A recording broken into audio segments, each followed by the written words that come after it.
Hello guys, my name is Nandini Rathi and I am a BSc first year student. So basically मैंने अपनी PCM से किया 11th and 12th. So title से आपको पता लग ही गया होगा कि yes I have prepared for JEE. So yes, I'm gonna tell you all the mistakes that I've done in my JEE preparation. So आपको लग रहा होगा कि अच्छा JEE के बारे में ज्ञान देगी तो मतलब इसने पक्का JEE क्रैक किया होगा.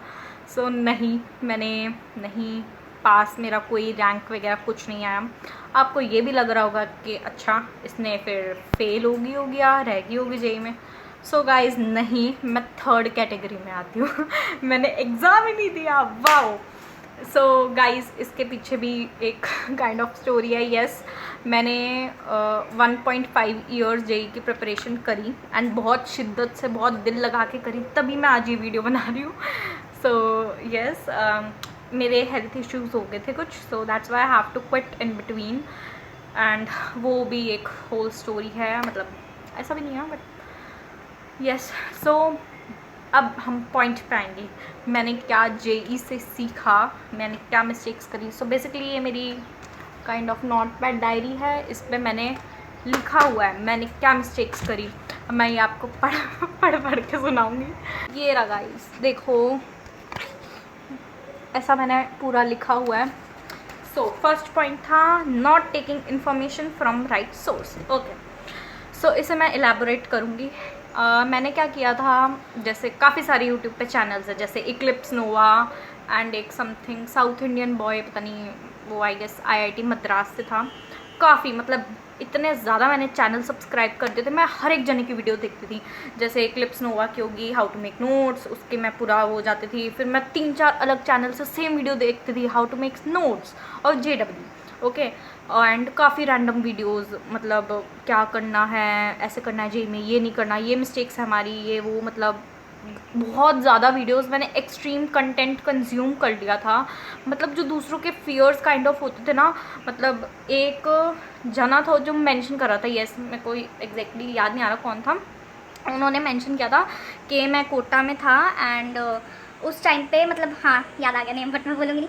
तो उन्होंने मतलब काइंड ऑफ वो वॉक भी करने जाते थे ना रात को, इतना वो एक टाइम पे इतना डेस्परेट हो गए थे JEE के लिए कि वो रात को वॉक करने भी जाते थे ना. तो वो ये सोचते थे मेरा सिलेबस है, मतलब मुझे होता था एकदम कि नहीं वॉक भी मैं क्यों कर रहा हूँ, हर टाइम ऐसे दिमाग में यही घूमता था. मेरे को लगता था भाई इतना मैं सोच भी नहीं रही हूँ, मतलब ठीक है मैंने पूरा ट्राई किया बट इतना अच्छी मैंने नहीं रही हूँ कि मैं वॉक कर रही हूँ, खा रही हूँ, मतलब हर टाइम एकदम पागल से होगी JEE के पीछे. स्ट्रेस तो बहुत होता है ऑब्वियसली, बट ये रीज़न है. तो आई वुड लाइक टू से कि प्लीज़ आप किसी भी ऐसा फालतू की तुम वीडियोज़ मत देखो. येस देखो, बट तुम अपना लिमिट करो. टू बी वेरी प्रिसाइज कि किसका फॉलो करना है. कई बहुत होंगे कि बहुत ज़्यादा डेस्परेट थे, ये थे वो, कई थे हाँ जी हमने तो नोट्स भी नहीं बनाए. ये भी था एक यूट्यूबर जिसने कहा कि भाई हमने तो JEE के नोट्स भी नहीं बनाए, अपने नोट्स को फाड़ फूट. सो ऐसे लोगों की बातों में आपको नहीं आना है.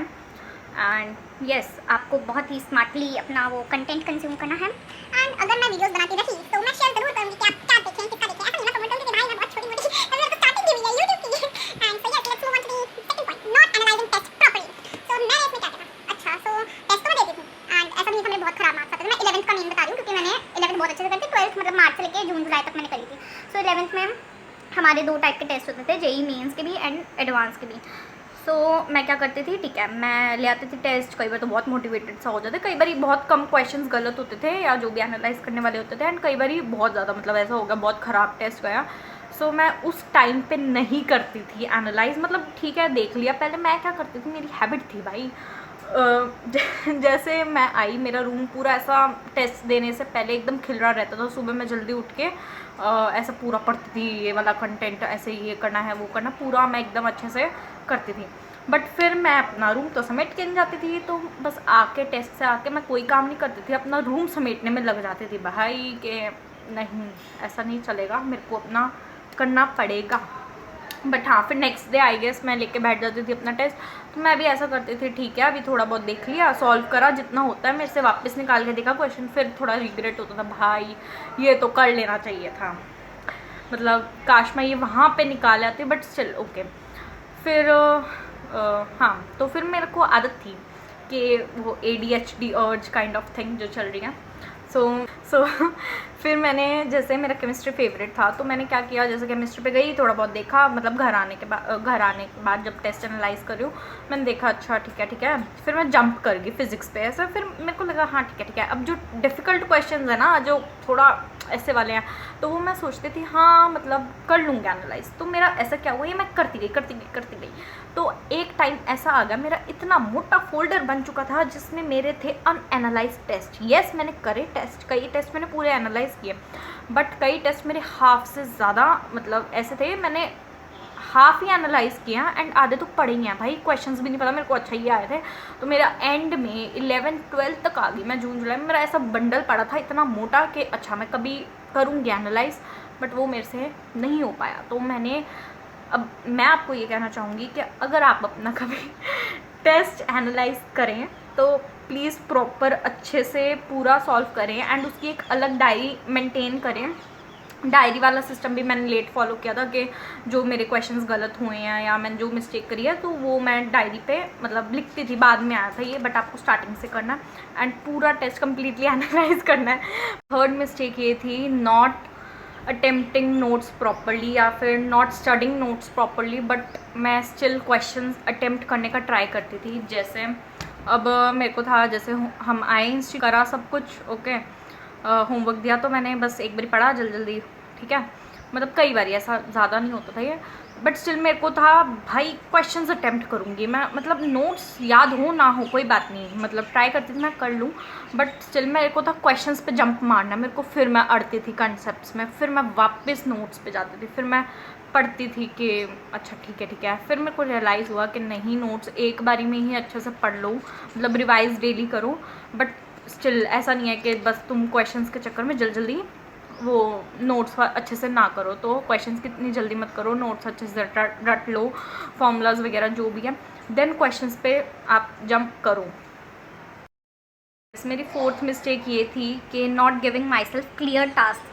सो ऐसा होता था रैंडमली कुछ भी पढ़ा, अच्छा केमिस्ट्री कर लिया, मतलब केमिस्ट्री क्लास में जाना है, क्वेश्चंस आंसर देने हैं, मेरे को थोड़ा वो रहता था, क्योंकि मेरी फेवरेट थी, तो मैं अपना नेम नहीं नीचे गिराना चाहती थी केमिस्ट्री में, तो मैं ज़्यादा उस पर मे बी फोकस देती थी, बट स्टिल एक अपने आप को वेल डिफाइंड टास्क नहीं देना कि आज मैं ये करूँगी, मतलब ऐसा भी नहीं कहती कि मैं टू डू लिस्ट बनाऊँ कि ऐसा वो करना, बट स्टिल अपने आप को एक वेल डिफाइंड टास्क देना है अकॉर्डिंग टू आपका वीकेस्ट क्या है। ऐसा नहीं है कि आप इजी जो आपको लग रहा है वही आप करे जा रहे हो एंड जो डिफ़िकल्ट लग रहा है उसे प्रोक्रेस्टिनेट करे जा रहे हो, तो ये सब नहीं करना आपको। मिस्टेक ये है, I use to attempt easy questions again and again. अभी देखो, जैसे सपोज कोई चैप्टर ले लेते हैं, जैसे केमिस्ट्री का थर्मोडायनेमिक्स ले लिया, सो मैं इसमें क्या करती थी, जैसे टेस्ट वगैरह हुआ एक बारी, मतलब जैसे फर्स्ट टाइम आपका चैप्टर करते हैं तो मैंने पूरा अच्छे से सॉल्व किया, पूरे easy questions plus tough questions, तो मैं फर्स्ट टाइम में मार्क नहीं करती होती थी कि अच्छा ये इजी क्वेश्चन था, ये तो हलवा था, बस एक बार में निकल गया, छोड़ो इसे। मतलब मेरे को ऐसा रहता था, सेटिस्फेक्शन नाम की चीज़ नहीं थी मेरे को ये रहता था कि नहीं,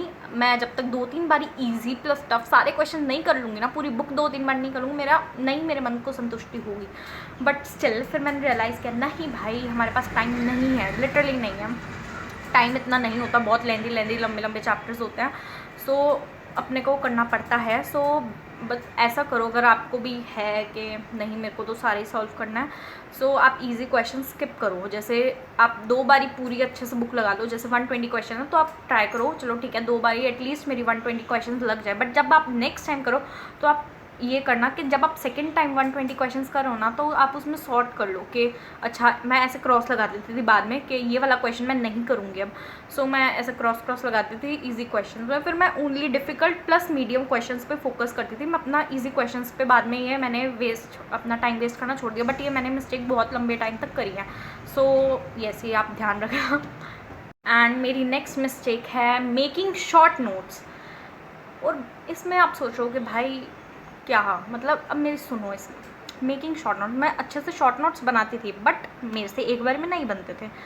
मैं बनाती थी, जब मैंने स्टार्टिंग में शॉर्ट नोट्स बनाना स्टार्ट किए ना, तो मेरे बनते थे, मे भी छोटा सा भी चैप्टर होगा ना, मेरे कम से कम रजिस्टर के 3-4-5 पेज आराम से आगे पीछे ऐसे करके मेरे फिल हो जाते थे।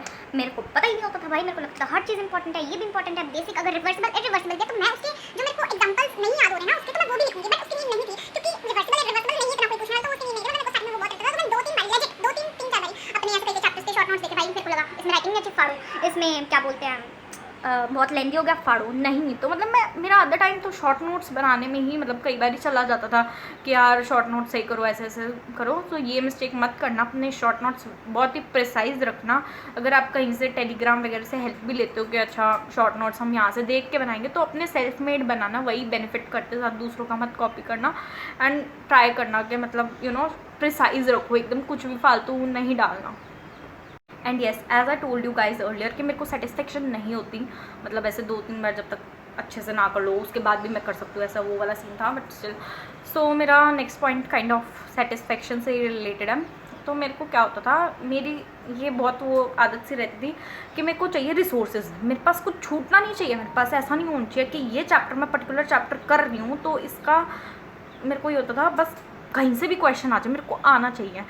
सो मैं क्या करती थी, मैं पढ़ती थी जैसे एक्स इंस्टीट्यूट में, एंड मेरी फ्रेंड कोई और सिटी में पढ़ती थी वाई इंस्टीट्यूट में। तो उसके पहले बहुत टेस्ट वगैरह होने लगे थे हमारे, उस टाइम पे आई गेस नहीं होते स्टार्टिंग में, मन में मैंने उससे मंगवाए, भाई तू भेज मेरे को, भेज भेज ऐसे करके पूरा रिसोर्स उसे मैंने देख लिया पूरा। मैं फ़ोटो स्टेट वगैरह सब अच्छे से करवाए, बट मैंने सॉल्व किया, यस किया, थोड़ा बहुत किया, बट स्टिल मेरे पास खुद का ही इतना प्रेशर हो गया था। जैसे ई कैप्स वगैरह हमारा जो भी पूरा मटेरियल था, तो वही मेरे पास इतना ज़्यादा हो गया, उसका मटेरियल सॉल्व करने का मेरे को टाइम ही नहीं मिला। हमें कहते होते थे, जैसे मैंने एच.सी. वर्मा वगैरह कई बुक्स मैंने मंगवा ली थी, जैसे मैं वो भी सॉल्व करती थी, ऐसा नहीं था, बट मेरा फोकस है ना ऐसे रह जाता था, मतलब आधा ये ऐसे kind of. So yes, all in all मेरा ये पॉइंट था कि आप अपने रिसोर्सेज लिमिटेड रखो, जितना इंस्टीट्यूट का मटेरियल है उसे अच्छे से फोकस करो। PYQs most important.